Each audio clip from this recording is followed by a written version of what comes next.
အဆက်ရဆွင်တွေမှာအနော်ယထာမင်းကပကံတပြီလုံးကနတ်ရုပ်တွေကိုပိတ်လောင်ထားလို့နတ်လောင်ချောင်းလို့ခေါ်ဆိုကြတယ်ဆိုတဲ့ဒီနေရာဟာ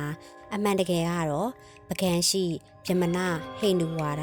ဗေဒနိုးခိုင်းဝင်များဝတ်ပြုရာဖျားเจ้าဖြစ်ပါတယ်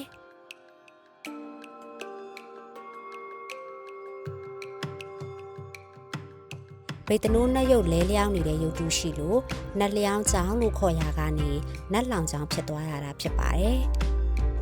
နတ်လောင်ချောင်းဟာတပ်ပညုဖရားရဲ့အနောက်ဘက်ပထိုးသားများလှိုင်ကူရဲ့အရှေ့ဘက်မှာတည်ရှိပါတယ်။နတ်လောင်ချောင်းရဲ့ထူးခြားချက်ကတော့ပကံရဲ့တစ်ခုတည်းသောဟိန္ဒူဖရားကျောင်းဖြစ်လို့ပါပဲ။ဖရားကျောင်းအပြင်ဘေးပတ်လည်မှာမုတ်ပေါက်ငယ်လေးတွေရှိပါတယ်။ဒီမုတ်ပေါက်ငယ်လေးတွေမှာဗေဒနိုးနတ်ရဲ့ဖြစ်တော်စဉ်ဆယ်ဘဝတရုပ်ဖို့အယုတ်တွေထားခဲ့တယ်လို့ယူဆကြပေမဲ့တချို့အယုတ်တွေကိုမတွေ့ရတော့ပါဘူး။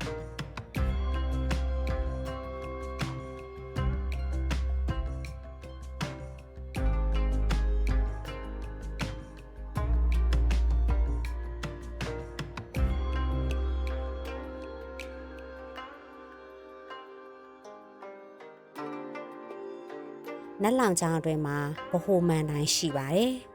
။ဒီအလဲမန်တိုင်း၄ဘက်ပတ်လည်မှာအသွင်အမျိုးမျိုးရှိတဲ့ဗေဒနိုးနတ်ရုပ်ပုံတွေရှိပါတယ်။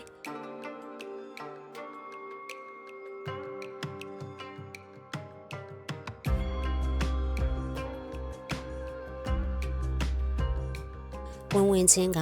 ဗေဒနိုးနတ်ရုပ်ကတော့အနန္တနဂါးပေါ်စံနေပုံဖြစ်ပြီးချက်ကထွက်လာတဲ့ကြာပွင့်၃ပွင့်ပေါ်မှာပြမနာနတ်၃ပါးတည်ရှိနေပါတယ်။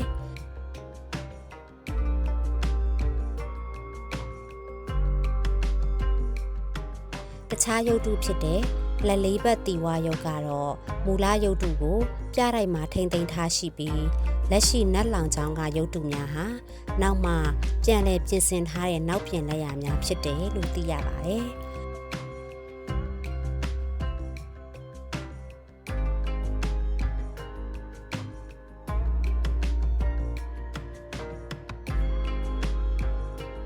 ကွာကြနေတဲ့အတွင်းအင်္ဂလိပ်တွေနဲ့ပြက်ပြယ်နေတဲ့နံရံပကြီးတွေက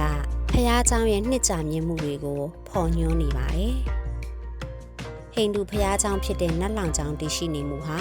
ပကံခေတ်ဘာသာတရားလွတ်လပ်မှုရဲ့ပြရုပ်တစ်ခုဖြစ်လို့ပကံကိုရောက်ရင်နတ်လောင်ချောင်းကိုတွားရောက်လေ့လာကြဖို့ Mr. White မှာတိုက်တွန်းလိုက်ရပါတယ်။